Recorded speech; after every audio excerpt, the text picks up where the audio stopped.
Hi అండి. Summer special recipe అదే కర్బూజా కస్టర్డ్. ఒకసారి ట్రై చేయండి, టేస్ట్ బాగుండిద్ది, హెల్త్ పరంగా కూడా చలవ చేస్తుంది. ముందుగా సగ్గుబియ్యాన్ని ట్రాన్స్పరెంట్గా ఉడికించుకొని వాటర్ డ్రైన్ చేసి ఇలా పక్కన పెట్టుకోవాలి.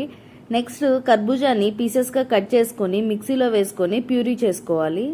ఆ తర్వాత పొయ్యి మీద చిక్కటి పాలు పెట్టుకొని మీగడ రాకుండా తిప్పుకుంటూ పొంగు రానివ్వాలి.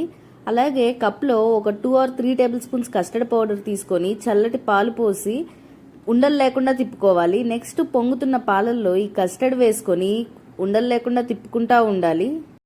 అలా కస్టర్డ్ అంతా మిక్స్ చేసిన తర్వాత మన స్వీట్నెస్కి తగ్గట్టు కండెన్స్డ్ మిల్క్ వేసుకొని ఒకసారి బాగా తిప్పుకొని నెక్స్ట్ మన కర్బూజా ప్యూరీ ఉంది కదా, అది కూడా దీంట్లో వేసుకొని మొత్తం బాగా మిక్స్ అయ్యేటట్టు తిప్పుకొని సిమ్లో పెట్టి ఒక 2 minutes దాన్ని అలా వదిలేసి తర్వాత గ్యాస్ మీద నుంచి దించేసి చల్లారనివ్వాలి. ఈ మిశ్రమం చల్లారిపోయిన తర్వాత కొంచెం ఇలా దగ్గర పడుతుంది కదా, ఇప్పుడు మనం డ్రైన్ చేసుకున్న సగ్గుబియ్యాన్ని వేసి బాగా కలుపుకోవాలి. అలాగే వాటర్లో నానబెట్టుకున్న సబ్జా సీడ్స్ని ఒక 2 లేదా 3 టేబుల్ స్పూన్స్ వేసుకొని అది కూడా మొత్తం మిక్స్ అయ్యేటట్టు బాగా కలిపేసుకోవాలి.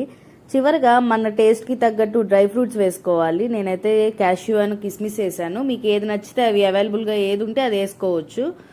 ఇలా మనకు నచ్చిన డ్రై ఫ్రూట్స్ అన్నీ వేసి కావాలంటే ఒక 1/2 hour పాటు ఫ్రిడ్జ్లో పెట్టి తీసుకొని హాట్ సమ్మర్లో కూల్గా సర్వ్ చేసుకుంటే చాలా బాగుండిద్ది, టేస్ట్ బాగుండిద్ది, హెల్త్ పరంగా కూడా బాగుండిద్ది.